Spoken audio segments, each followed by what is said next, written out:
आकाशवाणी नागपूर. मेधा नांदेडकर आपल्याला प्रादेशिक बातम्या देत आहे. ठळक बातम्या.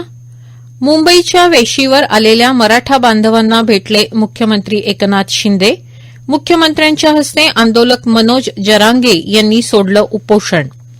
भारत मंडपम येथे 29 जानेवारी रोजी होणाऱ्या परीक्षा पे चर्चा कार्यक्रमामध्ये उपस्थितीसाठी माय जीओव्ही पोर्टलवर झाली 2.5 कोटी विद्यार्थ्यांची विक्रमी नोंदणी.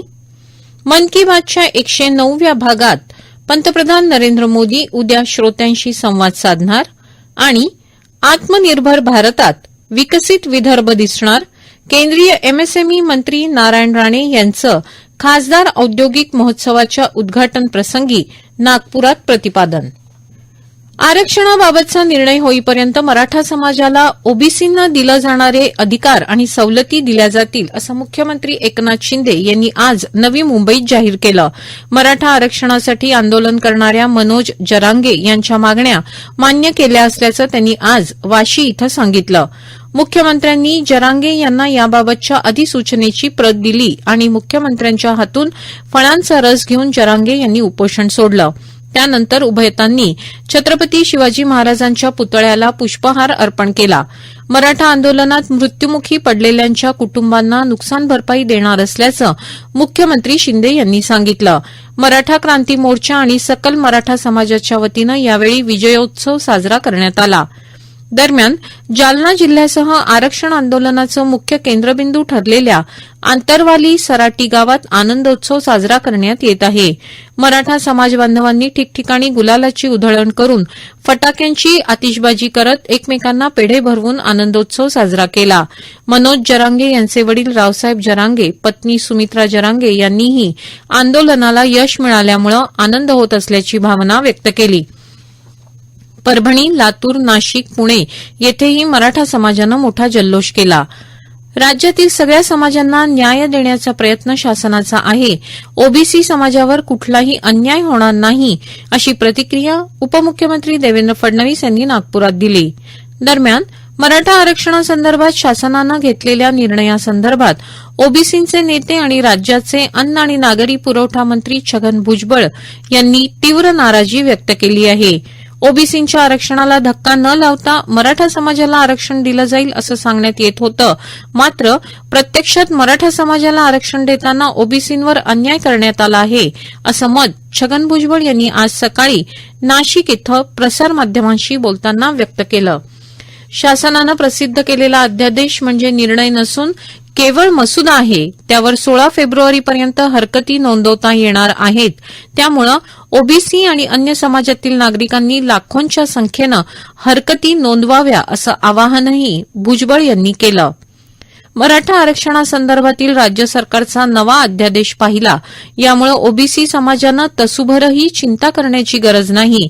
सरकारनं मनोज जरांगेंच्या सर्व मागण्या मान्य करत सगळे सोयरे संदर्भात काढलेला अध्यादेश म्हणजे शिळ्या कळीला ऊत आहे. यात नवं काहीच नसल्यामुळे आता मुंबईकडे कूच करण्याची गरज नसल्याची प्रतिक्रिया ओबीसी महासंघाचे राष्ट्रीय अध्यक्ष डॉ बबन तायवाडे यांनी नागपूरमध्ये दिली आहे. लोकसभेचे सभापती ओम बिर्ला यांच्या मार्गदर्शनाखाली अखिल भारतीय पीठासीन अधिकाऱ्यांची 84वी परिषद आज मुंबई येथील विधान भवनात सुरू झाली. पंतप्रधान नरेंद्र मोदी यांनी या परिषदेला दूरदृश्य प्रणालीद्वारे संबोधित केलं. आपल्या राज्यघटनेचे 75वे वर्ष पूर्ण होत असताना 75व्या प्रजासत्ताक दिनानंतर लगेचच ही परिषद होत असल्यानं या परिषदेचं आणखी महत्व आहे असं सांगून मोदी यांनी पीठासीन अधिकाऱ्यांच्या भूमिकेवर प्रकाश टाकत पुन्हा एकदा संविधान सभेच्या आदर्शांपासून प्रेरणा घेण्याचं आवाहन केलं. लोकप्रतिनिधींचे सभागृहातील आचरण सभागृहाची प्रतिमा ठरवते. आपल्या सदस्यांच्या आक्षेपार्ह वर्तनाला आळा घालण्याऐवजी पक्ष त्यांच्या समर्थनार्थ बाहेर पडत असल्याबद्दल त्यांनी दुःख व्यक्त केलं.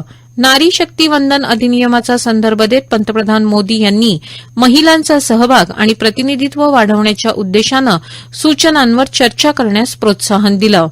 3 दिवस चालणाऱ्या परिषदेला देशातल्या सर्व विधानसभांचे अध्यक्ष, उपाध्यक्ष तसंच काही राज्यातल्या विधान परिषदांचे सभापती आणि उपसभापती आणि सर्व विधिमंडळ सचिव उपस्थित आहेत. मुख्यमंत्री एकनाथ शिंदे यांनीही या परिषदेला संबोधित केलं.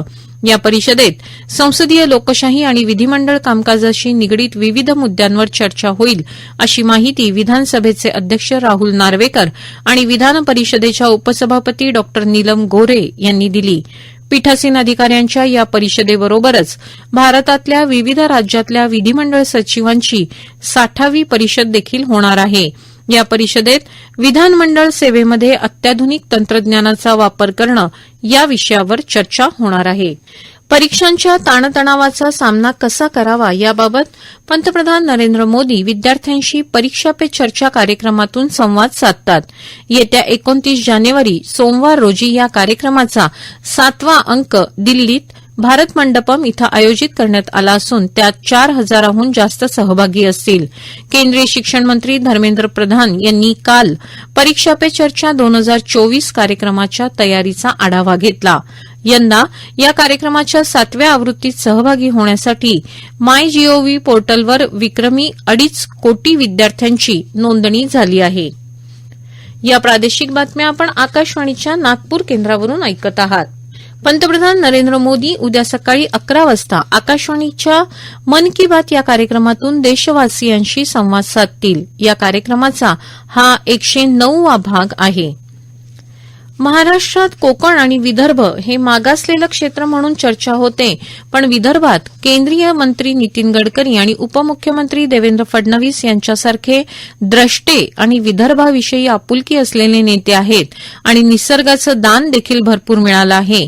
त्यामुळे आगामी 5 वर्षात आत्मनिर्भर भारतामध्ये विकसित विदर्भ दिसेल असा विश्वास केंद्रीय मध्यम सूक्ष्म आणि लघु उद्योग अर्थात एमएसएमई मंत्री नारायण राणे यांनी व्यक्त केला.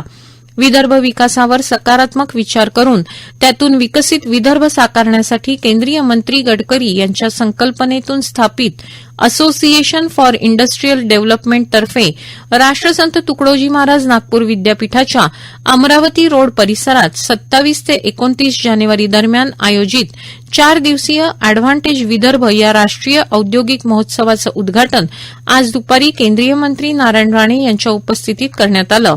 याप्रसंगी केंद्रीय मंत्री नितीन गडकरी, उपमुख्यमंत्री देवेंद्र फडणवीस यांची प्रमुख उपस्थिती होती. अॅडव्हान्टेज विदर्भ हे प्रदर्शन आणि महोत्सव यावर्षी प्रथमच होत आहे. यातून अभ्यास करून काही सुधारणा पुढील वर्षी करण्यात येतील आणि त्यात प्रत्येक जिल्ह्याचं स्वतंत्र पॅव्हेलियन असेल. त्यातून त्या जिल्ह्याची माहिती, उपलब्धता आणि विकासाला असलेला वाव यांचं दर्शन होईल, अशी माहिती केंद्रीय मंत्री गडकरी यांनी दिली. उपमुख्यमंत्री देवेंद्र फडणवीस यांनी विदर्भ विकासात अॅडव्हान्टेज विदर्भ मैलाचा दगड सिद्ध होईल.